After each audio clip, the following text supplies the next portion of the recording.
Hi, my name is Carlos Nelson Molina. I am from New York City and I'm a paper artist and graphic designer. I'm originally from Puerto Rico, from Mayagüez in the west coast of Puerto Rico. And I have been doing paper sculpting since I was 5 years old.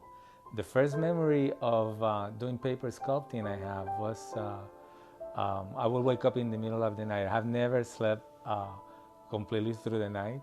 I get very creative in the middle of the night. And I will wake up in the middle of the night back in Puerto Rico, and I will look for things to do.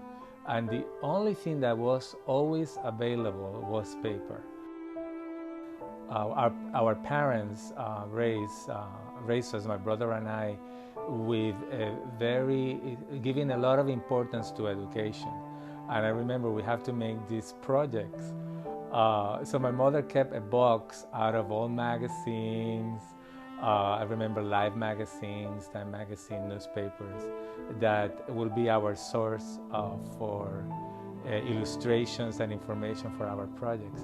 So to me, that box represents a treasure. It was unlimited possibilities. I will, in the middle of the night, get into that box and I will look at the pages, I will look at the colors. Some of the pages have textures. And I will collect those pages as surfaces. And I will make things with them. And I remember one of the projects that I think made me realize that paper have an artistic potential was one of those nights I decided to make a nativity. Christmas was always very important to us, and for me, making a nativity was a natural thing, as elaborated as I could at that time. And I remember finished the whole nativity with the baby Jesus, Mary, Joseph, and the wise men. The wise men were very, very important. And in the morning, when my family woke up and saw the whole nativity completed, they were really impressed and they really celebrate my creation. Also looking at the full project, I am telling a full story, the story of Christmas through paper. I think it started at a very young age, put the idea in my head that I could use paper to say what I have to say artistically.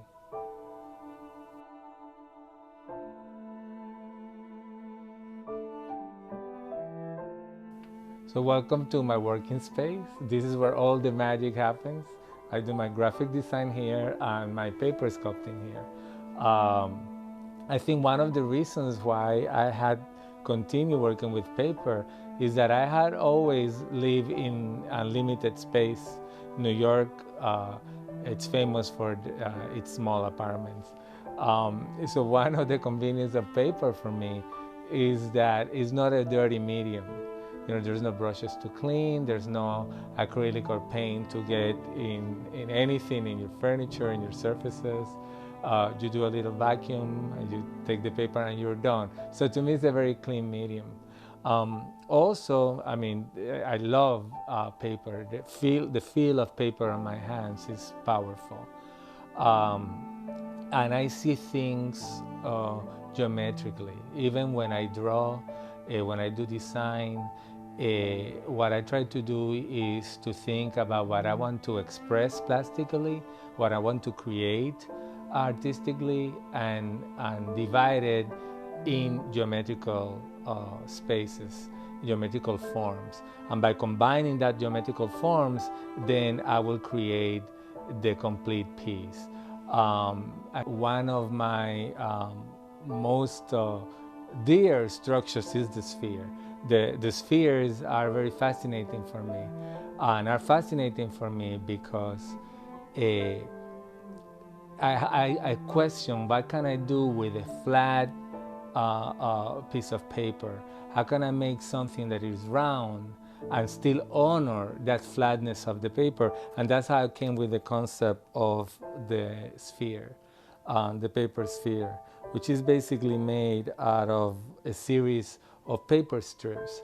But by combining them, you get the form, the illusion of a 3D sphere. Um, so I saw the sphere as a sequence of rectangles. And by combining the rectangles, I could get this a round shape. And I do that with everything else. I did that with my paper dolls, where I try to see the human figure as geometrical forms, as 3D geometrical forms, and combining them, it gives, I could express the human figure that way. The internet had been one of my most powerful allies.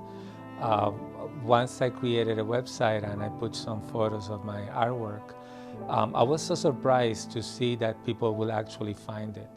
Um, but what that allowed me to do is to understand the power of the internet. I decided to be part of Facebook, but mainly as a tool to communicate with friends. But then I realized that it was a great tool to introduce my friends originally to what I'm doing, to the projects that I'm doing at the moment. Updating the website, my website was a little complicated, but with Facebook it was easy to take a picture of my work and send it to people, display it in my wall for people to see. And then what I noticed that started happening is that friends of my friends start discovering my work. And that was very, very exciting, because to me, the aim of an artist is, I think is important to all artists, to be able to have an audience, to be able to share what you so passionately created with others. And Facebook has allowed me to do that. Now I have an art page, and I try to update it at least once a week. And my audience are constantly expanding. And in the future, what I hoping is that communications get more and more powerful, and that the audience become wider and wider.